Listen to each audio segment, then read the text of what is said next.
चलिए आज हम शुरू करने वाले हैं एनाटॉमी ऑफ फ्लावरिंग प्लांट्स। ये नया चैप्टर है आपके लिए।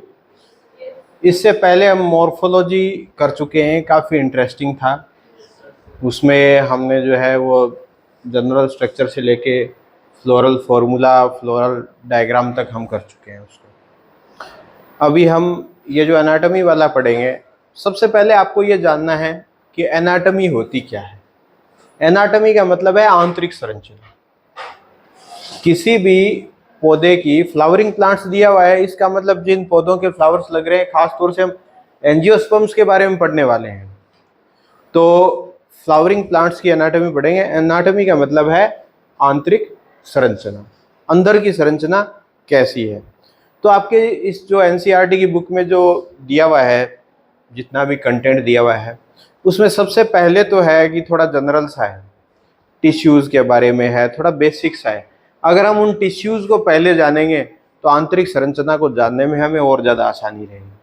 क्योंकि जैसे अभी अगर आप देखो, अब जो पीछे जो पढ़ के आए हो उसमें हमने ओवरी के सेक्शंस काटे थे।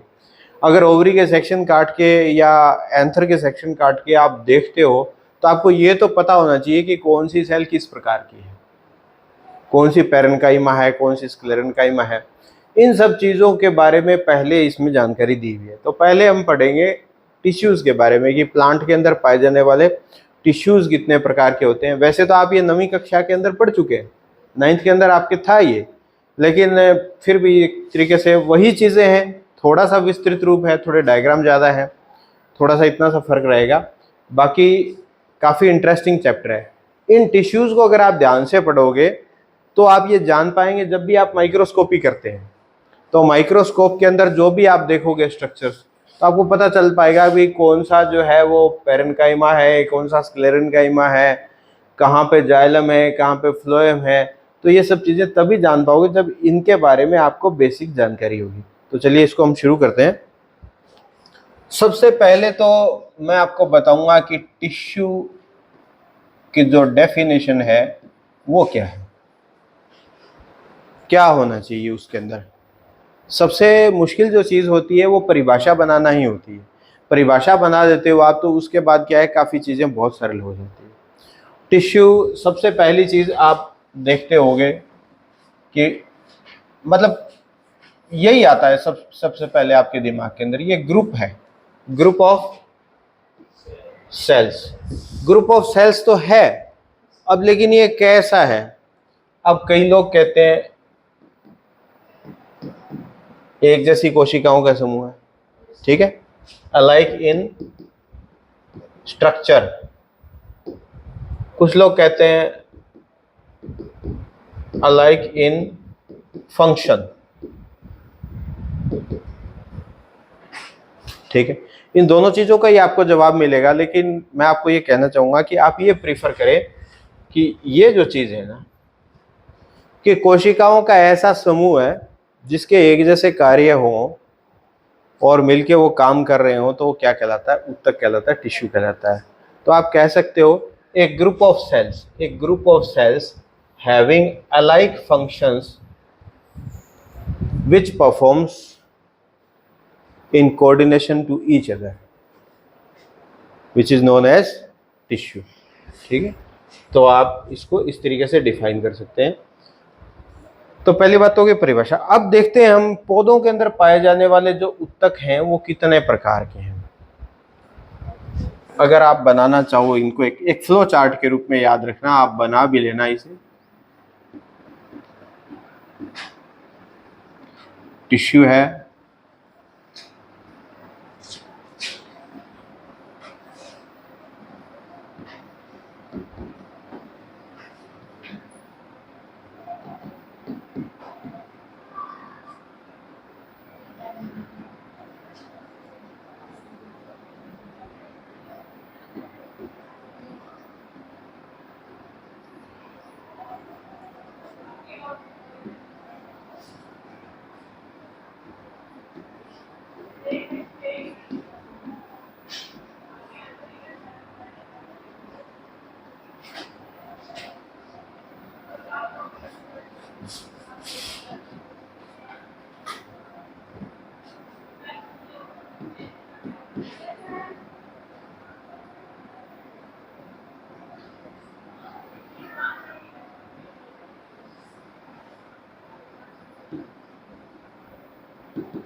देखिए, दो बड़े भागों में हम बांट सकते हैं।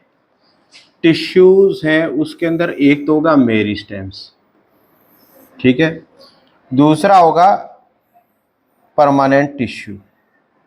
परमानेंट टिश्यू को फिर हम दो पार्ट में डिवाइड कर सकते हैं।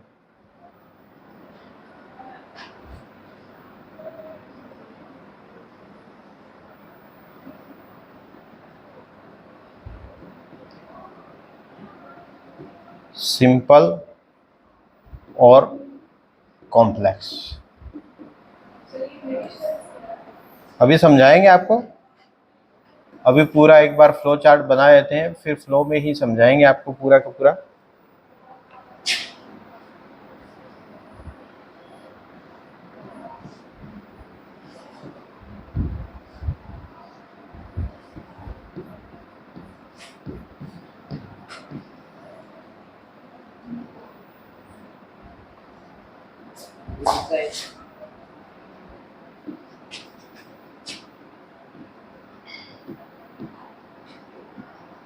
पेरेन्काइमा है, कोलेनकाइमा है,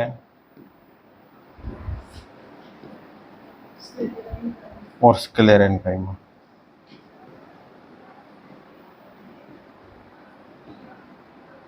पूरे टिश्यूज को आप इस तरीके से फ्लो चार्ट के अंदर शो कर सकते हो, ठीक है। अब यहां से देखिए जरा, एक एक चीज का इसमें आपको अर्थ पता होना चाहिए। सबसे पहले आप क्या देख रहे हैं? टिश्यूज, ठीक है। टिश्यूज एक ग्रुप ऑफ सेल है और जो एक जैसा काम करता है, ये बात आपको पता है। इसके बाद आता है मेरिस्टेम। मेरिस्टेम का मतलब है कि इनका काम ही डिवीजन है, ठीक है। और जो परमानेंट टिश्यूज है, इनका काम, मुख्य काम डिवीजन नहीं है। अब मेरिस्टेम्स की क्या खास बात है कि मेरिस्टेम्स का कोई फंक्शन डिसाइडेड है ही नहीं डिवीजन के अलावा। भाई विभाजन करना है, नई कोशिकाएं बनानी है, इसके अलावा कोई वैसे फंक्शन डिसाइडेड नहीं है कि आप फोटोसिंथेसिस करोगे, आप मेटाबॉलिज्म करोगे या रिप्रोडक्शन में इम्पार्ट करोगे। कोई ऐसा फंक्शन डिसाइडेड अभी इनका है नहीं। और सेल्स बनाने की जरूरत तो होती है। जब सेल्स बन जाएगी उसके बाद उनका जब डिवीजन ऑफ लेबर हो जाता है, तब सेकंड जो है वो इसके अंदर आता है परमानेंट टिश्यूज। परमानेंट टिश्यू का क्या है कि फंक्शन डिसाइडेड होता है, ये आप ध्यान रखिए, इनका फंक्शन डिसाइडेड होता है। अच्छा, अब देखिए मेरिस्टेम्स को पहले हम देखें। अब मेरिस्टेम्स जो विभाजित होते हैं वही मेरिस्टेम है। अगर आप देखें उनकी लोकेशन के हिसाब से, प्लांट के अंदर उनकी लोकेशन के हिसाब से देखें तो आपको कुछ समझ में आएगा। जरा देखिए, यहाँ आप प्लांट बनाते हो, एक टिपिकल प्लांट बनाता हूं मैं यहाँ पे।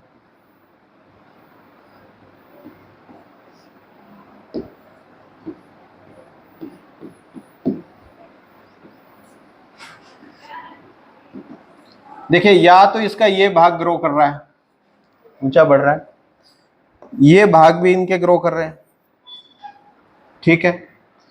पत्तियां यहां से ग्रो कर रही है, और आप देखोगे एक छोटा प्लांट उगता है, उसके बाद पूरा बड़ा पेड़ बन जाता है। तो जब वो पूरा बड़ा पेड़ बन जाता है तो इसका मतलब उसका तना भी तो लेटरल साइड के अंदर ग्रो कर रहा है। तो जहां जहां वृद्धि हो रही है वहां नई कोशिकाएं ऐड हो रही हैं, ये तो कंफर्म है, ठीक है। तो जो एकदम एपेक्स पर है,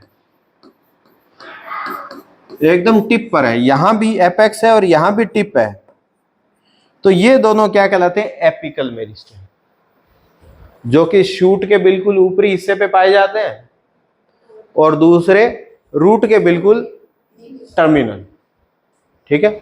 बेसिकली ये तो खैर आगे की चीजें हैं, इसको सब टर्मिनल बोलते हैं, लेकिन आगे हायर क्लासेस के अंदर आप पढ़ेंगे। लेकिन आपके हिसाब से इसको एपिकल बोल सकते हैं, ठीक है। इसके बाद ये आपने देखिए, यहाँ देखिए, इसका मैटर आपको क्लियर हुआ। ये एपिकल मेरिस्टेम, ये रूट एपेक्स है और शूट एपेक्स है, दोनों चीजें क्लियर है। अब इसके बाद हम देखते हैं लेटरल मेरिस्टेम। लेटरल मेरिस्टेम में क्या आता है कि यहां पर कुछ ऐसे उत्तक होते हैं जो तने की मोटाई बढ़ाते हैं। अगर आप इसका सेक्शन देखोगे ना, सेक्शन काट के, ये हम इस चैप्टर के अंदर आगे प्रैक्टिकल भी करेंगे, तो जैसे तने का सेक्शन आपको इस तरीके से दिखाई देता है राउंड शेप के अंदर। तो इसके अंदर मैं आपको रफ स्ट्रक्चर बना करके बता रहा हूं।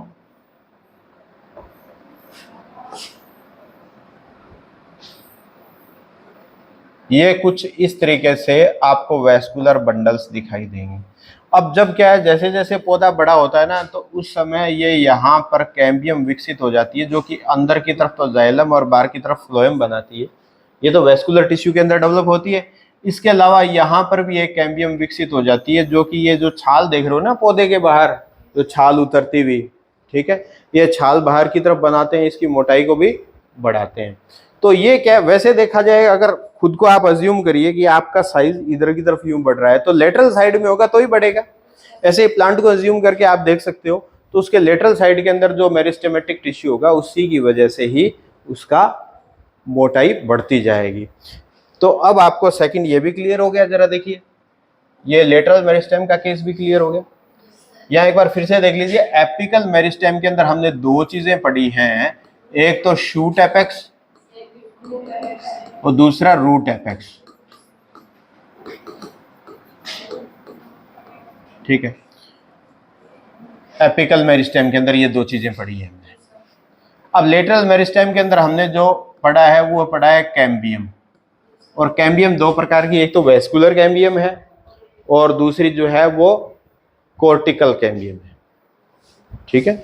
तो वो हम आगे पढ़ेंगे ज्यादा डिटेल से, एक बार इतना ही है। इतना क्लियर है आपको। अब इंटरकैलरी मेरिस्टेम क्या है, जो यहाँ पे मेरिस्टेमेटिक टिश्यू, उसकी वजह से पत्ती का जो आकार बढ़ता है, पत्ती का जो पीटियोल भी बढ़ता है, इसका साइज बढ़ता जाता है, तो वो मेरिस्टेम कौन सा कहलाता है, इंटरकैलरी। इसको कई बुक्स के अंदर इंटरस्टिशियल भी लिखा हुआ होता है, तो आप इन दोनों नामों के अंदर कंफ्यूज ना हो। इंटरकैलरी या इंटरस्टिशियल एक ही चीज है, जो बीच में छूट गया है, यहाँ आ गया, यहाँ कोई ब्रांच भी बढ़ रही है तो यहाँ आ गया, ठीक है। तो ये क्या हो गया, इंटरकैलरी। अब तीनों चीजें आपको क्लियर है ना, एपिकल मेरिस्टेम, लेटरल मेरिस्टेम और इंटरकैलरी मेरिस्टेम। अब हम चलते हैं परमानेंट टिश्यूज पे। परमानेंट टिश्यूज दो टाइप के हैं। यहाँ वो चीजें आएंगी जो शुरू में हमने डेफिनेशन के अंदर डिस्कस करी थी ना।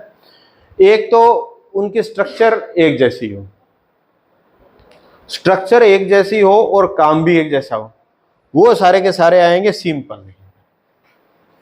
और कॉम्प्लेक्स के अंदर क्या आता है, अब जैसे फ्लोएम एक टिश्यू के रूप में काम करता है, काम तो एक ही करता है कि फूड ऊपर पत्तियों के अंदर बनता है, उसको पौधे के विभिन्न भागों तक पहुंचाना, ये फ्लोएम का काम है। और अगर आप बात करो जाइलम की, तो जाइलम जो है वो जो रूट से जो वाटर उसे मिलता है, उस वाटर को पौधे के प्रत्येक भाग में सप्लाई करता है। तो प्रत्येक भाग में सप्लाई करता है, तो इसका भी एक ही फंक्शन है कि वाटर को सप्लाई करता है। लेकिन इसके अंदर जो इसके कंपोनेंट्स हैं वो तो कई सारे हैं, मिलके काम तो एक ही करते हैं।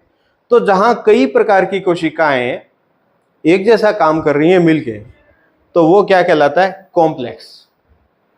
यानी संरचना उनकी अलग हो सकती है, स्ट्रक्चर अलग हो सकती है, लेकिन वो मिलकर के काम एक करते हैं। और इधर क्या है, स्ट्रक्चर भी एक जैसी होगी और काम भी एक जैसा होगा। तो पहले हम सिंपल टिश्यूज को डिस्कस करेंगे। सबसे सिंपल ही है, नाम से भी सिंपल है और काम में भी सिंपल है, दोनों में। सबसे पहले हम देखेंगे पेरेन्काइमा। पेरेन्काइमा जो है वो इतना सरल उत्तक है, इसको मृदु उत्तक भी बोलते हैं, सॉफ्ट है ये। आप जो तना लेते हो, कई बार तने को दबाते हो और तना दब जाता है, तो इसका मतलब उसके अंदर काफी ज्यादा मात्रा के अंदर पेरेन्काइमा है। स्क्लेरेन्काइमा और कोलेन्काइमा जब डेवलप हो जाएगा तो उसको दबाना संभव नहीं है, हार्ड हो जाता है। तो अगर पेरेन्काइमा देखोगे तो पेरेन्काइमा ये मानिए कि उनकी जो सेल वॉल है वो काफी पतली होती है बीच के अंदर इंट्रासेल्युलर स्पेसेस होते हैं। ये देखिए, ये एक सेल है, ये दूसरी है, तीसरी है, बीच में ये जो स्पेस है इंट्रासेल्युलर स्पेसेस है, इधर भी आएगी, यहाँ भी इंट्रासेल्युलर स्पेसेस है। तो मुख्य चीजें क्या होगी, एक तो सेल वॉल इसकी बहुत थिन होगी, दूसरा इंट्रासेल्युलर स्पेसेस इसके अंदर प्रेजेंट होंगे, तीसरी जो मुख्य चीज होगी कि ये मेटाबॉलिकली काफी एक्टिव होगी। तो पौधों के अंदर जो मेटाबॉलिक काम होते हैं ज्यादातर पैरेन्काइमा के ही होते हैं। अब ये पैरेन्काइमा अपने जो फंक्शन को है, जैसे अगर कहीं पे कोई प्लांट है, मान लीजिए पानी में उगने वाला प्लांट है, तो उसको ये चाहिए कि उसके अंदर एयर स्पेसेस चाहिए ताकि उसके अंदर बायोएंसी आए, उसके अंदर उत्प्लावकता का जो गुण आए। तो उसके लिए जो डेवलप हो जाती है बहुत ज्यादा एयर स्पेस वाला टिश्यू, तो वो कहलाता है एरेनकाइमा। ठीक है। और जैसे ये जो आप प्लांट बाहर देख रहे हैं, इनके अंदर जैसे कई कल आपने जो सेक्शन काटा था उसका तना ग्रीन था ना, ग्रीन तना, इसका मतलब वो फोटोसिंथेसिस कर रहा है। तो उसके अंदर जो सेल्स है उसके अंदर क्या डेवलप हो गया था, क्लोरोप्लास्ट डेवलप हो गया था, तो वो फोटोसिंथेसिस का काम कर रहा है, तो उसको हम कह सकते हैं क्लोरेनकाइमा। ठीक है। इसी तरीके से जो है वो पैरेन्काइमा के कई रूप हो सकते हैं। मुख्य बात क्या है, पैरेन्काइमा की जो सेल वॉल है वो थिन होती है, इंट्रासेल्युलर स्पेसेस ज्यादा मात्रा के अंदर प्रेजेंट होते हैं, मेटाबॉलिकली ये एक्टिव होता है। जो भी सेल्स बनती हैं सबसे पहले, अब मेरिस्टेम का क्या काम था, कोशिकाएं बनाना, सबसे पहले बनने वाली कोशिकाएं कौन सी है, पैरेन्काइमा ही है। अब पैरेन्काइमा ही दूसरी कोशिकाओं में चेंज होती है, चाहे वो कोलेनकाइमा हो, चाहे वो स्क्लेरेनकाइमा हो, और चाहे कॉम्प्लेक्स टिश्यूज के कंपोनेंट्स हो। ठीक है। तो यहां देखिए, ये आपको क्लियर है पैरेन्काइमा। अब हम चलते हैं कोलेनकाइमा। कोलेनकाइमा का फंक्शन थोड़ा सा परिवर्तित हो जाता है। यहाँ पैरेन्काइमा का जो हमने देखा था, यह पैरेन्काइमा था, इसके साथ में ही मैं आपको कोलेनकाइमा बना करके बताता हूँ, या इसी को ही हम चेंज कर सकते हैं। यहाँ पे देखिए, अगर इसकी सेल वॉल यहाँ पर थोड़ी सी मोटी हो जाए, जहां दूसरी सेल्स को टच कर रही है और जहां पर इंटरसेलुलर स्पेसेस है, वहां पर ये हो जाता है। कई बार आपकी बुक के अंदर ऐसा भी बनाया हुआ होता है, जरा देखिएगा ध्यान से, आपकी बुक के अंदर शायद ऐसा ही बनाया हुआ है। ठीक है।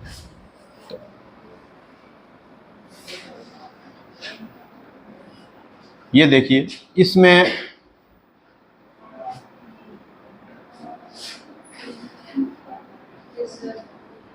ऐसा बना हुआ है ना। अभी एक चीज मैं आपको और बताऊंगा इसके अंदर, क्योंकि अभी रेफरेंस आ रहा है, अभी समझ जाओगे सारी चीजें। यहां से मोटी है ये, हाँ। अच्छा, इसका ना हिंदी में बड़ा सुंदर नाम है, स्थूल कोणोत्तक, यानी जिसके कोण स्थूल हो गए, एंगल्स मोटे हो गए हो। ठीक है।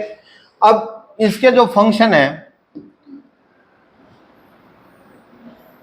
ये सेल मेम्ब्रेन आ गई, इसके जो फंक्शन है वो लगभग इसके जैसे हैं, पैरेन्काइमा के जैसे। लेकिन अगर इसके कोण मोटे हो गए हैं तो इसका मतलब सेल्स कुछ हार्ड हो गई हैं।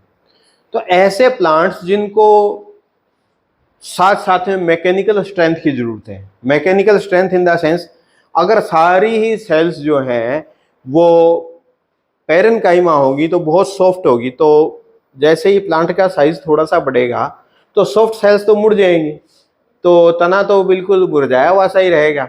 तो ऐसे में जो प्लांट बहुत छोटे होते हैं, थोड़ी बहुत मैकेनिकल स्ट्रेंथ की जरूरत भी होती है, वहां पर पैरेन्काइमा के साथ कोलेनकाइमा डेवलप हो जाता है, जो उस प्लांट के लिए देखिए मेटाबॉलिक एक्टिविटीज भी होती हैं, प्लस में उसको थोड़ा सा यांत्रिक सामर्थ्य भी प्रदान करता है। तो ये क्या है, कोलेनकाइमा। तो कोलेनकाइमा के भी कई प्रकार हो सकते हैं, आपकी किताब में शायद नहीं दिया हुआ है, तो कुछ दिया है। कौन कौन से टाइप दिए हुए हैं, 3 टाइप दिए हुए हैं, कौन कौन से हैं,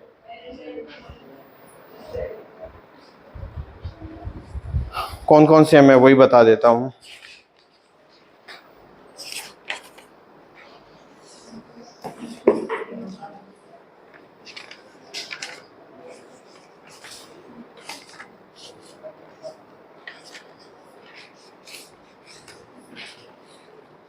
तुम्हारे वाले में तो टिश्यू ही नहीं दिए हुए हैं।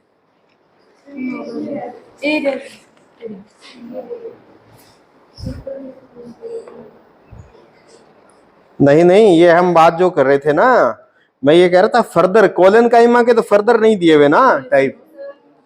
मैं आपको ये तो मैं कह ही रहा हूं कि पेरन काइमा है, कोलन काइमा है, स्क्लेरन काइमा है, लेकिन कोलन काइमा के टाइप तो नहीं दिए हुए ना। तो जैसे अगर आप हायर लेवल पे जाओगे तो स्ट्रेटेड कोलन काइमा और ये सब चीजें आपको मिलेंगी, तो ये नहीं दिया हुआ है। मेरा कहने का मतलब यही था। चलिए, कोलन काइमा भी आपको क्लियर है। यहाँ जो मैं आपको चीज बताना चाह रहा था, आप देखें कि जो सेल है, अब जैसे यहाँ पे देखिए एक चीज आपको दिख रही है, ये कॉमन दिख रही है ना यहाँ, ये जो कॉमन दिख रही है ये होती है मिडिल लेमिला, और इसके बाद जो दिख रही है वो होती है सेल वॉल, और इसके बाद जो येलो कलर्ड जो मैंने बनाई है वो है सेल मेम्ब्रेन। इस चीज को ध्यान रखना, जब भी कोशिकाएं एक दूसरे के पास होती हैं तो उनके बीच में एक कॉमन दीवार होती है, वो कॉमन दीवार क्या कहलाती है? Middle lamella. और हर कोशिका की अपनी अपनी इंडिविजुअल सेल वॉल होगी और अपनी अपनी इंडिविजुअल सेल मेम्ब्रेन होगी। तो अगर कोई हम ऐसा एंजाइम लें जो कि मिडिल लेमिला को घोल दे तो सभी कोशिकाएं अलग अलग हो जाएंगी। ये बिल्कुल सीमेंट की तरह काम करता है। आप देखते हो, आप दीवार बनी हुई देखते हो, ये जैसे ईंटें हैं, ये इस तरीके से है, लेकिन इसके अंदर जो आपको कॉमन चीज दिखेगी वो ये दिखेगी, यहाँ पे जो भरा हुआ है सीमेंट वो कॉमन है, वही इसको जोड़े रखता है। ठीक है, तो इसका जो सीमेंटिंग एजेंट है वो कौन है? मिडिल लेमिला है। ये कैल्शियम और मैग्नीशियम पैक्टेट के कंपाउंड से मिलकर बना होता है। तो अगर पैक्टिनेज एंजाइम का हम इस्तेमाल करें तो इनको सेपरेट किया जा सकता है। ये आप पढ़ेंगे क्लास 12th के अंदर, आगे टिश्यू कल्चर वाले चैप्टर के अंदर पढ़ सकते हैं। बाकी हायर क्लासेस के अंदर तो इसका खूब आएगा, एक सेल से ही पूरा प्लांट बनाना। ठीक है, तो ये आपने पढ़ लिया। अब देखते हैं हम स्क्लेरेनकाइमा। स्क्लेरेनकाइमा का जो हिंदी नाम है वो दृढ़ोत्तक है, दृढ़, बहुत कठोर। ठीक है, तो स्क्लेरेनकाइमा नॉर्मली जो पाया जाता है वहां पे काफी हार्ड हो जाता है। ठीक है, तो स्क्लेरेनकाइमा जो है वो काफी हार्ड हो जाता है। तो यहाँ पे हम स्क्लेरेनकाइमा की जो बात कर रहे हैं, एक और खास बात है स्क्लेरेनकाइमा की कि स्क्लेरेनकाइमा की जो सेल्स होती हैं, कोई भी सेल आप ले लीजिए, वो सेल होती है डेड, जीवित कोशिकाएं नहीं होती, लेकिन फिर भी इनका फंक्शन होता है। फंक्शन, अब क्योंकि ये कठोर हैं तो मेन फंक्शन इसका क्या रहेगा? मैकेनिकल स्ट्रेंथ, यांत्रिक सामर्थ्य प्रदान करना। अब स्क्लेरेनकाइमा के जो दो पार्ट हैं आपकी बुक के अंदर जो बताए हुए हैं, एक तो है स्क्लेरिड्स और दूसरा बताया हुआ है फाइबर्स। स्क्लेरिड्स क्या होती हैं? ये कुछ इस तरीके की कोशिकाएं होती हैं, और फाइबर्स जो है वो थोड़ी ऐसे लंबी सेल्स होती हैं। बेसिकली इतना ही अंतर है इन दोनों के अंदर, बाकी दोनों ही डेड होती हैं। इनका सेक्शन देखोगे तो आपको क्या सेल मेम्ब्रेन दिखेगी? सेल मेम्ब्रेन जीवित कोशिका में होती है? नहीं दिखेगी, केवल सेल वॉल दिखेगी। तो ये सेल्स डेड होती हैं। जब हम इसमें आगे प्रैक्टिकल करेंगे तो कुछ स्टेम्स का जब हम सेक्शन काटेंगे तो आपको मैं स्क्लेरेनकाइमा दिखाऊंगा, बहुत क्लियर दिखती हैं। इसके अंदर जो है वो सेलुलर कंटेंट्स नहीं होते, केवल सेल वॉल होती है, क्योंकि ये क्या होती है? डेड। अब इसके बाद देखते हैं हम कॉम्प्लेक्स टिश्यूज। सिंपल का मतलब एक जैसी थी ना, कॉम्प्लेक्स के अंदर ये कुछ जो सेल्स के जो टाइप हैं वो मिले जुले प्रकार होते हैं, जैसे फ्लोएम है और जाइलम है। पहले हम जाइलम देखेंगे। जाइलम का क्या काम है?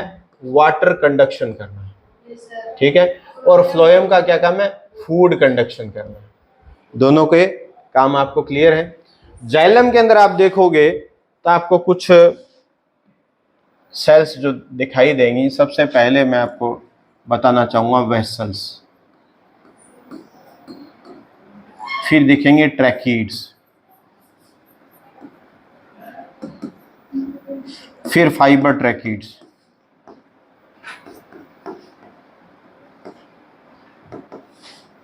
और एक दिखेगा आपको पेरेन्काइमा। अब देखिए, क्योंकि वाटर कंडक्शन का काम है और पानी को तो बिना पाइप के कहीं पहुंचाया ही नहीं जा सकता, इसमें कुछ पाइप लाइक स्ट्रक्चर्स जो डेवलप होती हैं वो कहलाती हैं वेसल्स। जब आप सेक्शन काटते हो तो कुछ आपको ऐसे दिखते हैं ना, गोल गोल, अंदर गोल गोल दिखता है, ये सारी वेसल्स होती हैं। ठीक है, अब वेसल वैसे 3D में बताना चाहूँ तो कैसी होंगी कि ये एक सेल है इस तरीके से सिलेंड्रिकल, ठीक है, दूसरी सेल इसके नीचे आ गई, फिर तीसरी सेल आ गई, तो ये कंप्लीटली क्या है, वेसल बन जाती है। ये देखिए अंदर से एक पाइप लाइक स्ट्रक्चर, ठीक है, बहुत छोटी होती है, अगर आप LS देखेंगे तो आपको क्लियर दिखेगा इसमें। और ये वेसल्स होती है, इनकी जो सेल वाल है वो थोड़ी मोटी होती है और एक दूसरे से जुड़ने के लिए यहाँ पिट्स पाए जाते हैं, छिद्र पाए जाते हैं, और अंदर जो इसके अंदर लिग्निन का बिल्कुल जो निक्षेपण होता है या डिपोजिशन होता है वो अलग अलग टाइप का होता है, बड़ा सुंदर, कहीं पे स्पाइरल दिखेगा, कहीं पे पिटेड दिखेगा, इस तरीके का आप देख सकते हो। और ये सेल्स भी डेड होती हैं, ये एक सेल है, दूसरी सेल है, तीसरी सेल है, इस तरीके से पूरे प्लांट के बेसल पार्ट से लेके अपर पार्ट तक एक कंटिन्यूअस कॉलम बनाते हैं। ठीक है, ये तो हो गई वेसल्स। अब जब ट्रैकिड्स देखेंगे तो ट्रैकिड्स कैसी होती हैं, ट्रैकिड्स होती है बिल्कुल इस तरीके से लंबी, ये कोशिकाएं जैसे फाइबर था ना, लगभग उसी तरीके का, हाँ नुकीली होती है, टेपरिंग एंड्स बोलते हैं, टेपरनिंग एंड्स। इसको जब आप सेक्शन देखोगे ना, यहाँ इसको काट के देखोगे तो कैसा दिखेगा, मैं एक ट्रैकिड का सेक्शन आपको दिखाता हूँ।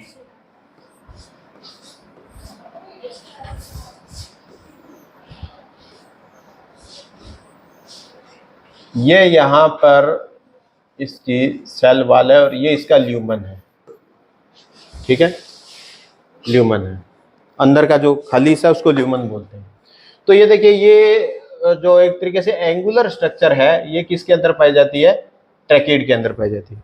अब ट्रैकिड और फाइबर ट्रैकिड में क्या अंतर है, मैं आपको बताता हूँ। ट्रैकिड का तो ये ल्यूमन चौड़ा होता है, लेकिन फाइबर ट्रैकिड का ये ल्यूमन काफी छोटा होता है, ये समझना ध्यान से, ठीक है। और फाइबर में तो बहुत ही छोटा हो जाता है, ठीक है। यहां पर आपको बुक के अंदर जाइलम फाइबर भी लिखा हुआ मिल सकता है। तो देखिए, वेसल आपने देख ली, ट्रैकिड एंगुलर स्ट्रक्चर वाली है और लंबी है, ल्यूमन ज्यादा चौड़ी होती है किसकी, ट्रैकिड की, फाइबर ट्रैकिड की उससे कम, और जाइलम फाइबर्स की बिल्कुल कम, ठीक है। तो इसका और इसका काम तो एक तरीके से वाटर को कंडक्ट करना है, ये भी कुछ फाइबर ट्रैकिड भी सहयोग करती हैं, लेकिन ये मैकेनिकल स्ट्रेंथ देती है उसी टिश्यू को, तो एक तरीके से टिश्यू के काम को ये आसान बनाती हैं। पैरेन्काइमा जो है, पैरेन्काइमा भी पाई जाती हैं यहाँ आसपास, पैरेन्काइमा कोशिकाएं जैसी हमने बनाई थी वैसी पैरेन्काइमा कोशिकाएं पाई जाती हैं। इनका काम क्या होता है, जब जाइलम डीएक्टिवेट हो जाता है, पौधा बढ़ रहा है, चौड़ा हो रहा है, तना बढ़ रहा है उसका, और ऊपर शूट भी खूब बढ़ रहा है, तो उसको हर साल ज्यादा से ज्यादा टिश्यू चाहिएगा, ज्यादा पानी चाहिएगा, तो नया जाइलम विकसित होता है, ठीक है। नया जाइलम विकसित हो जाता है, पूरे प्लांट के अंदर नया जाइलम विकसित हो जाता है। जैसे ही पौधा यूं अपना मोटाई बढ़ाता है ना, तो इसका मतलब उसमें नया जाइलम भी विकसित हो रहा है। तो नया जाइलम विकसित हो जाता है तो पुराने वाला जाइलम डीएक्टिवेट होगा। तो डीएक्टिवेट होने के लिए क्या होता है कि ये जो पैरेन्काइमेटिक सेल्स होती है ना, ये यहाँ मैंने बताया था छोटे छोटे पोर्स होते हैं, छिद्र होते हैं, इनकी सहायता से कुछ सेल का कुछ हिस्सा अंदर आ जाता है, अंदर आके एक बबल लाइक स्ट्रक्चर बना देता है, तो इससे ये वेसल्स बंद हो जाती हैं, ब्लॉक हो जाती हैं, और इनके अंदर ब्लैक ब्राउन कलर का सब्सटेंस, टेनिन्स और सेकेंडरी मेटाबोलाइट्स भर जाते हैं, और वो लकड़ी ब्लैक कलर की होती है। तब आप तना कटा हुआ देखते हो तो काला या ब्राउन, डार्क ब्राउन कलर नजर आता है ना, उस लकड़ी को हम बढ़िया भी मानते हैं, बढ़िया इस सेंस में मानते हैं कि उसका जगह अगर हम फर्नीचर बनाते हैं तो उस फर्नीचर के अंदर वो लकड़ी खराब नहीं होती है, उसमें दीमक कम लगने के चांसेस है, क्योंकि उसके अंदर सेकेंडरी मेटाबोलाइट्स और जो टेनिन भरे होते हैं, ये टाइलोसिस की वजह से ही, ठीक है, उसकी वजह से वो इंसेक्ट और टर्माइट रेजिस्टेंट होती है कुछ हद तक, ठीक है। तो वहां पर जल्दी से वो खराब नहीं होती, फंगल रेजिस्टेंट तो होती ही होती है। और तो ये आपको सारी ये चीजें समझ में आई, ये तो हो गया जाहिल है। अब इसके बाद हम देखते हैं फ्लोएम। फ्लोएम की अगर हम बात करें तो सबसे पहले है सीव ट्यूब्स, फिर है कंपेनियन सेल्स, और फिर आता है फ्लोएम फाइबर,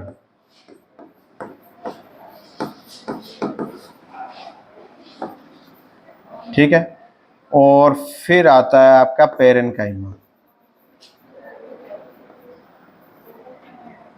सीव ट्यूब्स कैसी होती हैं? वही जैसे वेसल्स अरेंज थी ना, उसी प्रकार से यहां भी कुछ सेल्स अरेंज होती है, सीव ट्यूब कहलाती है। सीव ट्यूब इसलिए कहलाती है क्योंकि इन सेल्स के जो एंड है ना, वहां पर छोटे छोटे छिद्र ऐसे विकसित होते हैं और इनसे ये एक दूसरे से कंडक्शन में रहती है। ये छलनी की तरह, सीव की तरह काम करती है, इसीलिए इसको सीव ट्यूब बोलते हैं।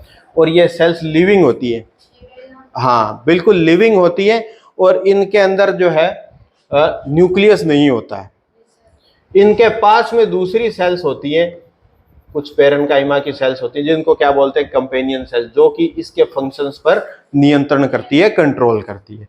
तो ये कंपेनियन सेल्स है। फ्लोएम फाइबर्स का जो काम है वो मैकेनिकल स्ट्रेंथ देना है पूरे टिश्यू को, क्योंकि फ्लोएम सॉफ्ट टिश्यू होता है, तो फ्लोएम फाइबर्स काफी मात्रा में पाए जाते हैं। पेरेन्काइमा है वो यहाँ बीच बीच में पाए जाते हैं, जिनका काम लेटरल कंडक्शन, मान लीजिए दो ये इधर ये जो सीव, दूसरी सीव ट्यूब है, तो यहाँ से यहाँ का जो कंडक्शन है वो बीच में ये कौन करता है, पेरेन्काइमा करता है। तो इस तरीके से आपको पूरा क्लियर है। एक बार देखिए, मैं आपको रिवाइज करा देता हूं। आप बोर्ड पे देखिए सारे,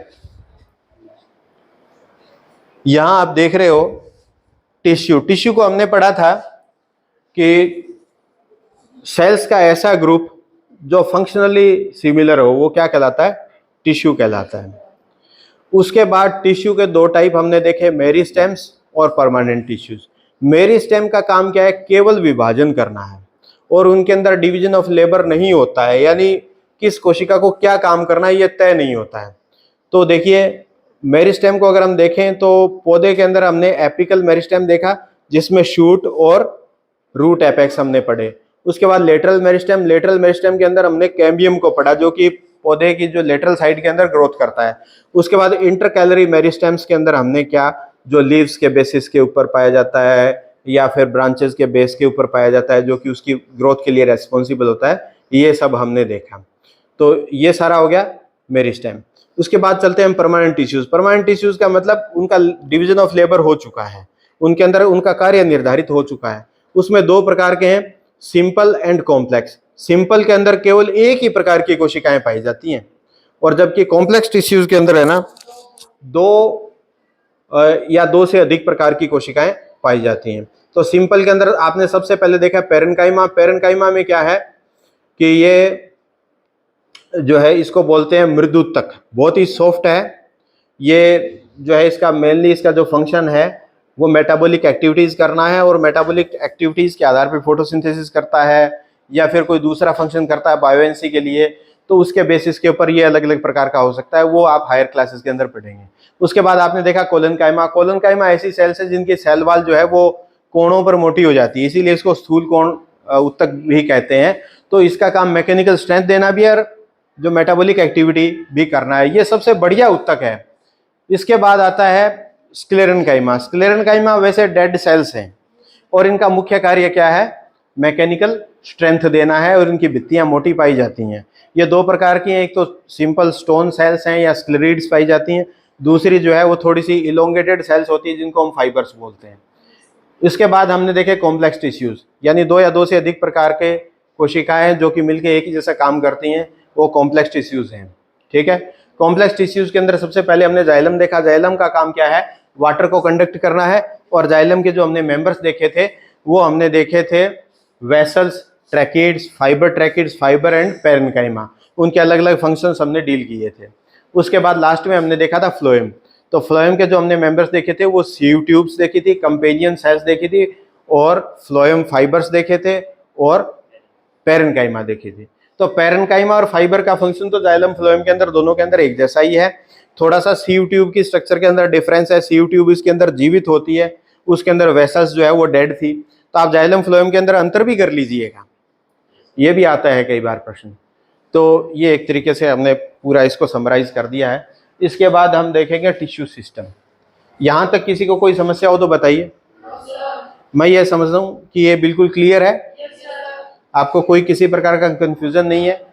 कल ये आपकी कॉपी में बना हुआ होना चाहिए, और छोटे छोटे बस 2 या 3 लाइन के अंदर यहाँ पास में इसका डिस्क्रिप्शन होना चाहिए ताकि आपको याद हो जाए। छोटा सा डायग्राम भी बना होना चाहिए पूरे पेज के ऊपर। ये दोनों रजिस्टर के जो दोनों पेजेस है ना, इस तरीके के इसको आप बना लेना पूरा। जैसे ये रजिस्टर का एक पेज ये है, एक पेज ये है, तो दोनों में आप कॉमन यहाँ से ये फ्लो चार्ट ऐसे बना करके आप इसको कर लीजिएगा ताकि आपको ये याद रहे। और ये फ्लो चार्ट देखते ही आपको याद हो जाना चाहिए। ठीक है, क्लियर है एकदम?